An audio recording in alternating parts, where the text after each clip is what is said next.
Hello, and welcome to this episode of The Brief. I'm your host, Meredith Reed.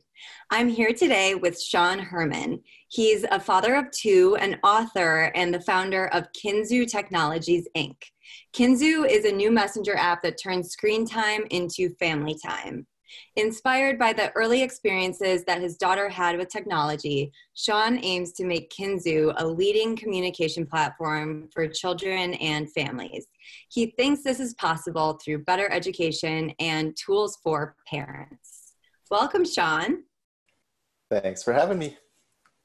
We're so glad to have you. So could you just start by giving us a brief overview of Kinzoo? What is it and who is it for? Sure. So Kinzoo is a new messaging platform that we've introduced onto the app in the Play Store.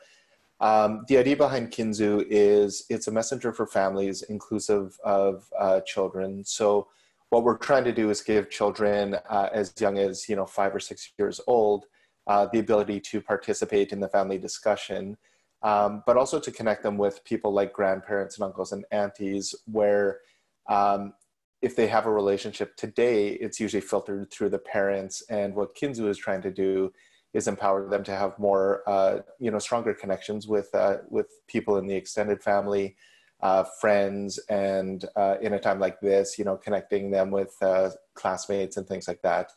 But Kinzoo is built on the pillars of privacy and really trying to find ways to connect, promote creativity and learning within the experience. So can you describe the pain point with other messaging platforms that were already on the market that led you to build Kinzoo? Yeah, definitely. Kinzoo really came about because about 2 years ago, I had moved to Vancouver from Calgary up in Canada here. And I moved ahead of my family because my daughter was finishing school. I had started a new position at a different startup. And we were waiting for my daughter to finish. So what actually started to happen was we started using this platform that I was working on, which was actually a B2B video sharing platform, just moving video around a private network. We used that for a while, and then she actually started to onboard her grandparents, friends from school and things like that. But I really started to understand kind of how special it was to get that message directly from her. And at a certain point in time, I said, okay, it's time to get off this platform. Let's find something that's more appropriate. I surveyed the market and tried a few out, and it kind of came to the conclusion that I didn't feel comfortable with any of them that were on the market. The largest incumbent is Messenger for Kids, which comes from Facebook. And that just didn't feel right for me, for a 7-year-old to be exposed to the Facebook business model. So that really led to kind of building the business plan for Kinzoo.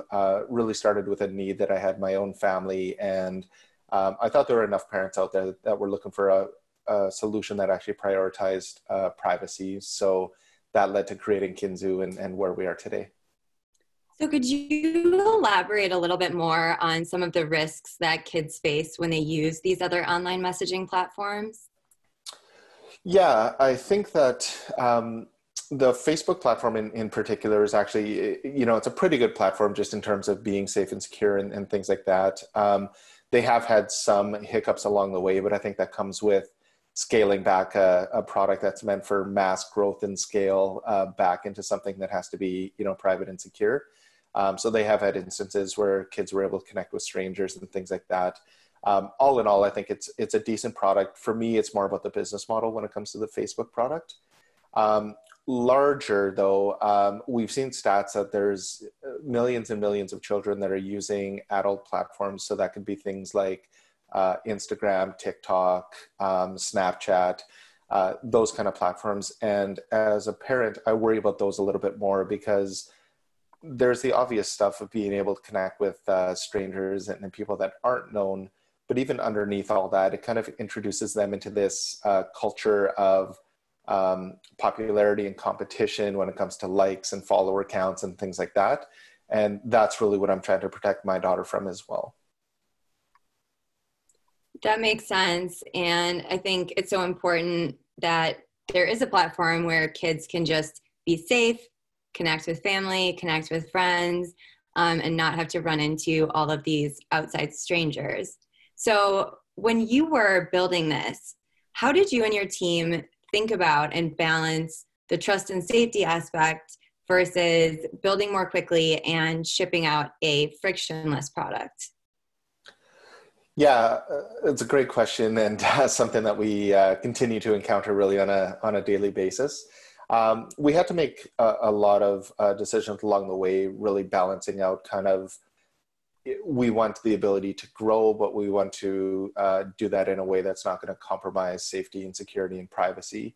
I would say that, Kinzoo, we started working on the product about 2 years ago. We only hit the app stores in January, which was very quiet, and only now we've kind of done a formal launch. The reason it took so long is we had to test the product extensively with a lot of families.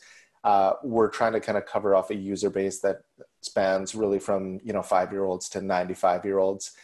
In building that, it took a lot of iterations to kind of come up with a UI, a user experience, and a user interface that was going to work.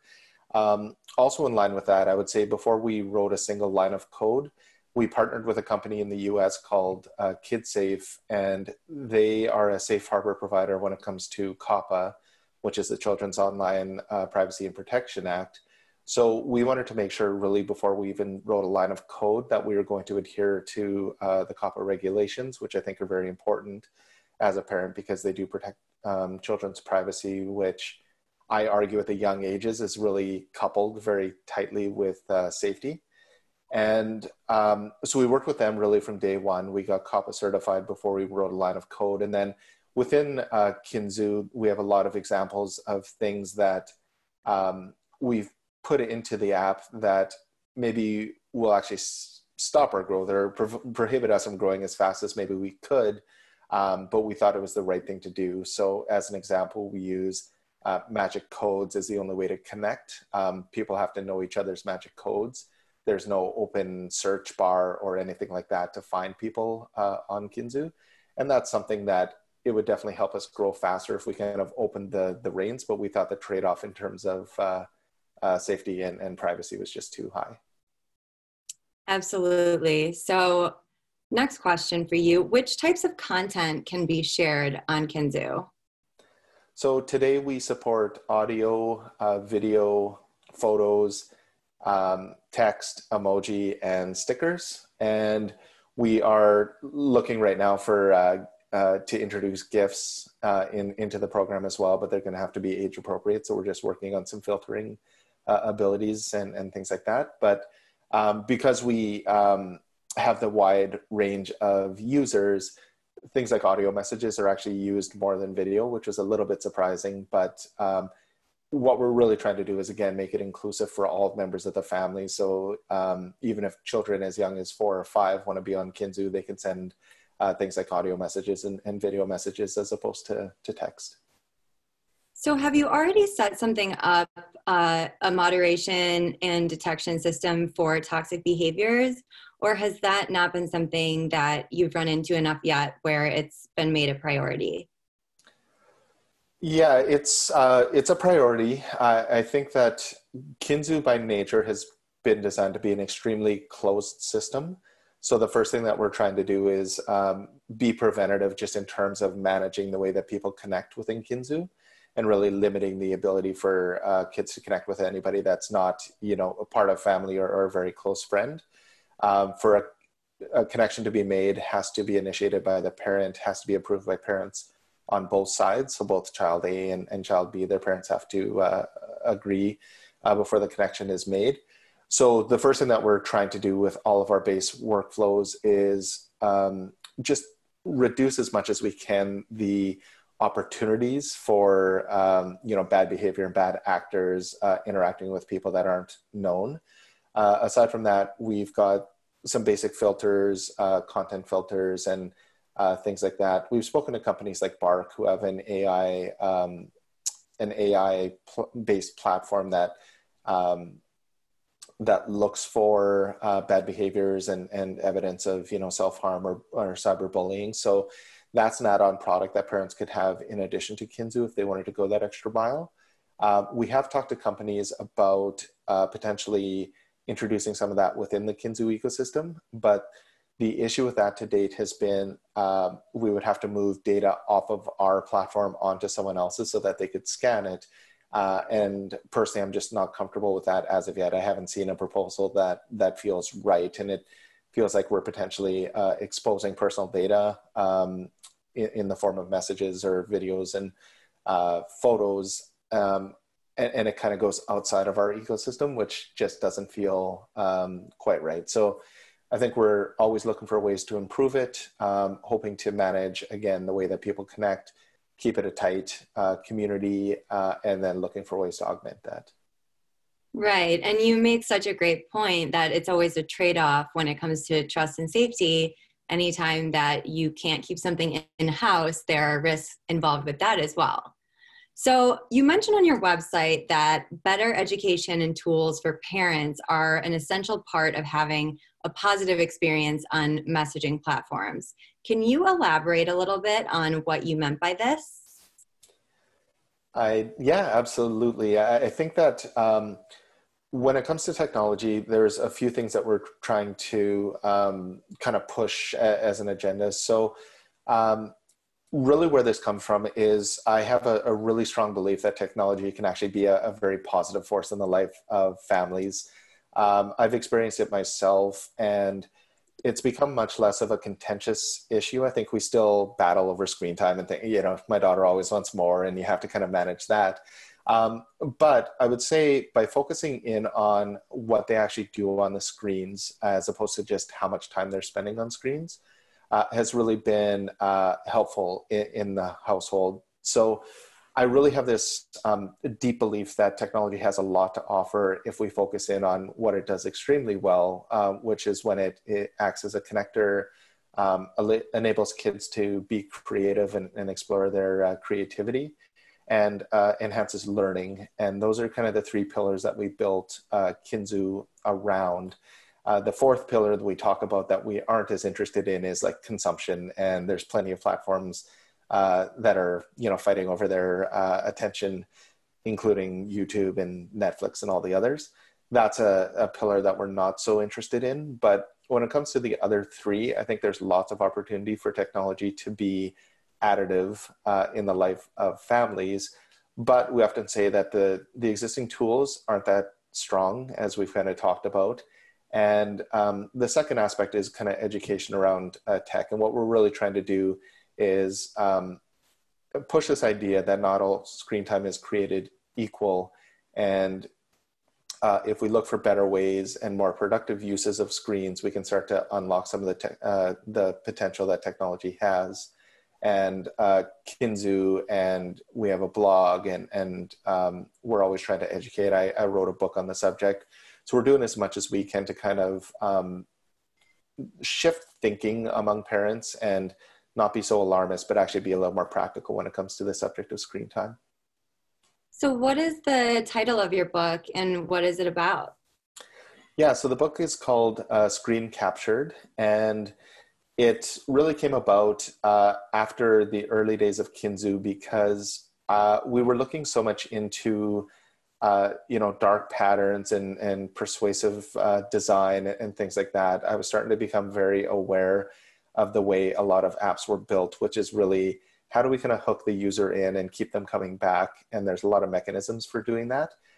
So there were really obvious ones that I knew we didn't want to do. I started to educate myself on the ones that were a little less obvious. And even things like the like button on Facebook is a classic example of a way that kind of feeds into our behavior and in a way, the variable reward, and it kind of gets the dopamine cycle going and keeps us coming back. So that's a good example of something that may not seem harmful on the surface, but there's more going on behind it. And a lot of the original founders of Facebook and platforms like that have started speaking out around it. And where I eventually got to was I had learned so much about kind of how all of this works and how social media works, and kind of compared that to this new trend of children coming online in massive numbers. And at the end, it started to really break screen time down. And really the conclusion I got to is quality over quantity, and to be a little bit more aware of kind of what's going on when they're on the screens. It really helped break screen time down for me and my family, and I thought other parents could benefit. So I ended up writing a book on it. So on a similar note, because of COVID, so many families have been spending a lot more in-person time with their families at home. So I'm wondering if you could elaborate a little bit more on how what has happened with COVID over the past couple months has, how it's had an impact on Kinzoo. Sure. I think we, like a lot of other platforms that are connectors, we saw an initial spike early on, kind of in the early to mid-March when the at-home orders were just going into effect and people were now staying home. And there was kind of an initial spike, and then it's kind of waned. And anecdotally, I kind of look at what's going on out there, and it seems like technology kind of had a moment, and everyone was looking at it in slightly different ways as really, forget the screen time things. I just need to connect with friends and family, and privacy was kind of thrown, I think, to the side. And we saw things like Zoom and House Party explode. And then over subsequent weeks, we've seen, I think, a bit of a scaling back, and you're starting to actually see some backlash around, you know what, I don't like being on a Zoom call all day long every day. And so I think it's kind of like settled into normalcy. So I think our curve kind of followed that. We saw an initial spike and then a little bit of, it's maintained, but it's kind of declining. And I actually think it's a good thing for us, because we exist to really find new ways to connect an underrepresented, group of people, which is really children. And I do see a lot of concerns with putting, the number of children that have gone on Zoom and these kind of platforms, for instance, which are not COPPA certified. They don't necessarily have, the right things in place for children's privacy. And, to their,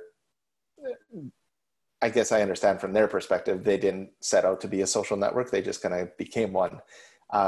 But I think that they're kind of now catching up and doing as much as they can. I think they've handled it actually fairly well. But, the child segment has been underrepresented, and I'm excited that Kinzoo is able to kind of connect kids with people that are maybe a little bit more isolated outside the home that they can't visit, so whether that's grandparents or uncles or aunties, or a way to stay in touch with their friends at school in a direct relationship, which is really exciting. And that really is kind of the underlying value proposition of Kinzoo. Yeah, absolutely. So one final question for you. Looking to the future, what do you think the biggest challenges that social digital platforms are going to face over the next year when it comes to user safety? And what advice do you have for your peers and other people in the messaging space? Yeah, I think there's always ongoing challenges. I think one of the biggest changes that's occurred recently is YouTube being fined by the FTC back in late 2019. Although that doesn't really relate directly to messaging and social media, it was a very important thing that happened, because I think by and large, it was really an acknowledgement that kids are online, and they're online in massive numbers. And to date, I wrote about this, and it was really easier for platforms to kind of ignore the fact that kids were using them and just kind of take the user count and not have to deal with the regulation. The YouTube settlement is the first example of the regulators kind of saying, no, that's not true. We know kids are on the platform. Kids are on the platform. We need to make some changes. So it'll be interesting to see platforms like TikTok and Snapchat. I think that similarly, we know a lot of kids under the age of 13, where COPPA cuts off, are using them, and in big numbers. So I'm really interested to see if the FTC and the regulatory bodies start to kind of hone in on those kind of companies. I think we'll continue to see, I think there's a huge macro trend moving towards privacy, and especially as it relates to children. So I think we'll continue to see movement there, and that'll be a challenge for a lot of companies that maybe now have to deal with privacy regulation that they didn't. The advantage for Kinzoo is we built from the ground up around that. So I think we're in probably better shape. And yeah, in terms of advice for others, I mean, I think it's just important. Like Kinzoo really exists because of two big macro trends. And one is a movement towards privacy. Two is the fact that kids are going online younger and younger, and they're getting onto platforms that are connected earlier and earlier. So that's really why we exist. And the only call out would be, I think we need broader acknowledgement around the fact that, kids make up 40% of all new internet users. I think 175,000 come online every day under the age of 15. So it is a segment that makes up a huge portion of the internet. And I think to date, it's just been underregulated and a bit of the Wild West. So I hope we see more regulators step in. I hope we see better platforms that are kind of ethically driven, built for the needs of their users and not the advertisers. And I mean, as a father, that's really what I hope to see and what we're trying to build, of course.